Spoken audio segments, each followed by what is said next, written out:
Assalamualaikum warahmatullahi wabarakatuh. Hamdan wa syukran lillah, sholatan wa salaman ala rasulillah, amma ba'du. Selamat pagi anak-anakku kelas 7 SMP IT Darul Quran. Alhamdulillah, kita berjumpa kembali pada pelajaran pendidikan agama Islam dan budi pekerti. Sebagaimana biasa, sebelum kita mengawali pelajaran, mari kita berdoa kepada Allah Subhanahu wa taala, semoga kita senantiasa diberikan ilmu yang bermanfaat dan dijauhkan oleh Allah dari segala macam musibah. Amin ya rabbal alamin. Bismillahirrahmanirrahim. Raditu billahi rabba wa bil islami dina wa bi Muhammadin nabiyyan wa rasula. Rabbi zidni ilman warzuqni fahma waj'alni min ibadika sholihin. Amin ya rabbal alamin. Anak-anak, pada pagi hari ini kita telah memasuki bab yang ke-6, yakni selamat datang Nabi kekasihku. Namun sebelumnya Pak Mutakin ingatkan kembali agar kalian senantiasa melakukan 3M, yakni menjaga jarak, mencuci tangan, dan selalu memakai masker demi memutus mata rantai penyebaran COVID-19. Nah, anak-anakku, yang pertama adalah kehadiran Nabi Muhammad SAW.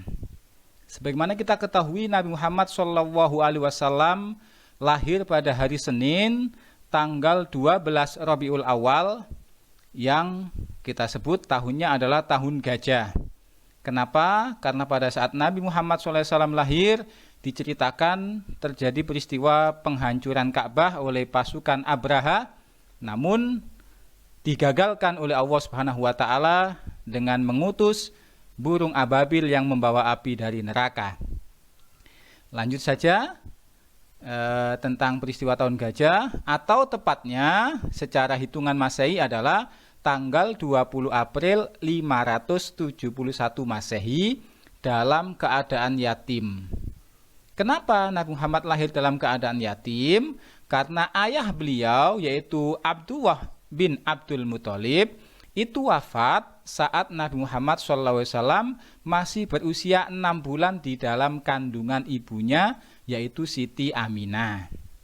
Jadi Nabi Muhammad lahir tanpa seorang ayah. Kemudian saat bayi, Muhammad kecil ini diasuh oleh Halimah Sa'diyah dari Bani Sa'ad, kabilah Khawazin, sampai usia 5 tahun. Jadi kebiasaan penduduk Arab pada saat itu, ketika bayinya baru lahir, itu biasanya, mohon maaf, tidak disusui oleh ibunya, akan tetapi ada sekelompok perempuan yang biasanya memberikan jasa untuk menyusui bayi. Nah, akhirnya Nabi Muhammad kecil ini disusukan oleh Halimah Sa'diyah, yang mana sebelumnya Halimah Sa'diyah adalah berdoa kepada Allah di dalam Ka'bah. Kemudian saat usia Nabi Muhammad SAW memasuki 6 tahun, ibunya wafat. Jadi ketika beliau diajak oleh ibunya Siti Aminah untuk pergi ke makam ayahnya, Sayyid Abdullah, di pekuburan Baqi, itu pulangnya Siti Aminah merasakan sakit perut, kemudian ia meninggal. Akhirnya apa? Ia diasuh oleh kakeknya, yaitu Abdul Muthalib, seorang pemuka Quraisy yang sangat disegani, hingga Nabi Muhammad berusia 8 tahun, kemudian kakeknya ini meninggal dunia, dan Nabi Muhammad selanjutnya diasuh oleh pamannya yang bernama Abu Thalib. Sejak diasuh oleh pamannya, Nabi Muhammad diperkenalkan bagaimana cara menjalani hidup dari menjadi buruh hingga pengembala ternak. Jadi Nabi Muhammad semenjak usia 8 tahun itu sudah bekerja keras, menjadi pengembala kambing, kemudian menjadi buruh untuk mencari pekerjaan sebagai buruh. Kemudian pada usia 12 tahun, usia yang sudah matang, Nabi Muhammad diperkenalkan ilmu perdagangan oleh pamannya. Karena Nabi Muhammad terkenal terampil, dia anak yang jujur, akhirnya oleh Abu Thalib ia diperkenalkan ilmu perdagangan. Kenapa? Ya tadi, karena kecerdasan dan juga kematangan beliau. Kemudian hampir 3 tahun, ia mengikuti pamannya untuk menjajakan barang dagangan majikannya, yaitu Siti Khadijah. Jadi, Abu Thalib ini berdagang bukan miliknya sendiri, tapi punya seorang janda yang kaya raya, yaitu Siti Khadijah. Kemudian Nabi Muhammad mengikuti jejak paman beliau. Nah, ketika pada usia 25 tahun, Nabi Muhammad mulai berdagang sendiri tanpa bantuan pamannya. Ia mengambil barang dagangannya sendiri dan memasarkannya. Nah, ini yang perlu kita teladani, yang perlu kita contoh dari beliau. Ketika beliau berdagang, itu beliau terkenal orang yang sangat jujur. Tidak pernah membohongi para pembeli. Jadi ketika barang dagangan ini harganya katakanlah 10.000, kemudian ditawar orang, ya 9.000, beliau berkata apa adanya.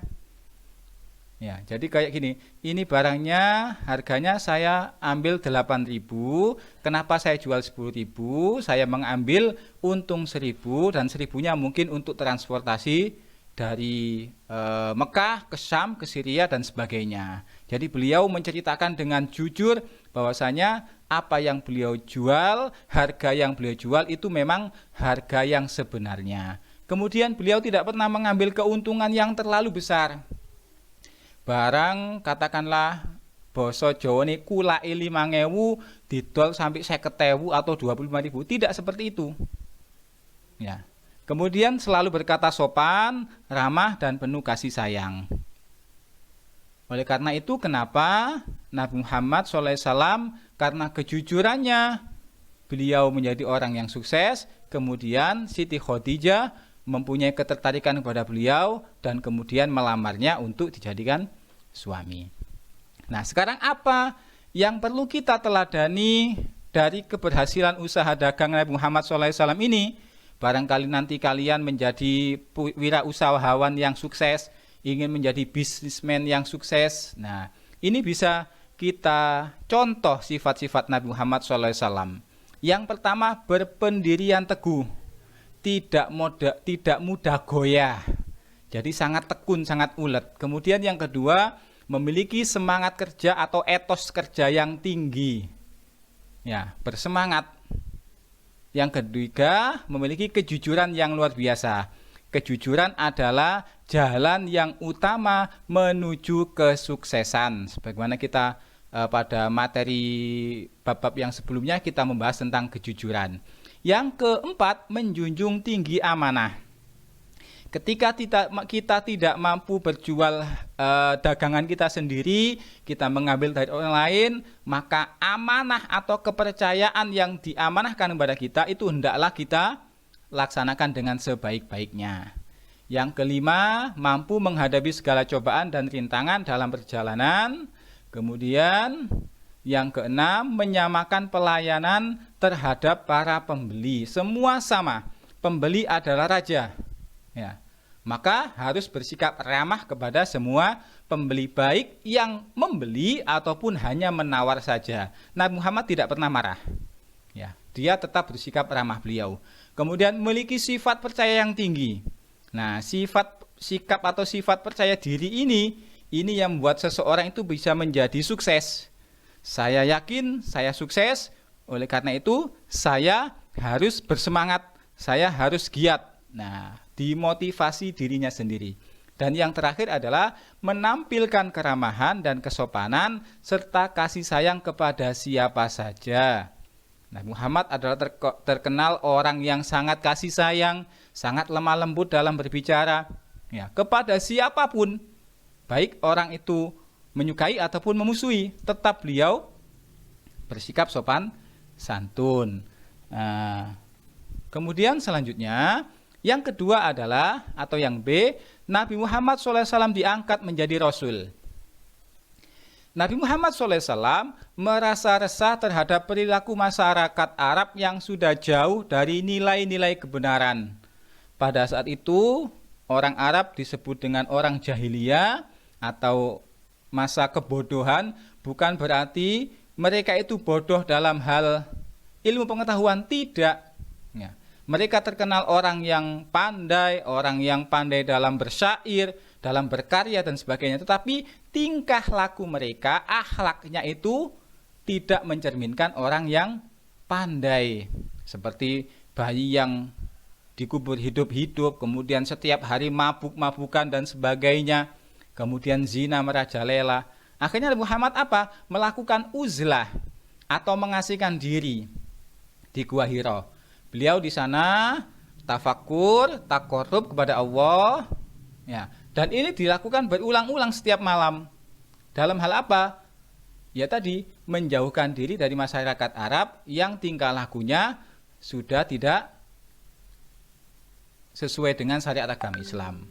Nah, akhirnya pada tanggal 17 Ramadan, tahun ke-40 kelahiran beliau, Nabi Muhammad didatangi oleh malaikat Jibril dan menerima wahyu pertama, yaitu surat Al-Alaq ayat 1-5 yang berbunyi, Bismillahirrahmanirrahim. Iqra' bismi rabbikal ladzi khalaq. Khalaqal insana min 'alaq. Iqra' wa rabbukal akram. Allazi 'allama bil qalam. 'Allamal insana ma lam ya'lam. Yang artinya, bacalah dengan menyebut nama Tuhanmu yang menciptakan. Dia telah menciptakan manusia dari segumpal darah.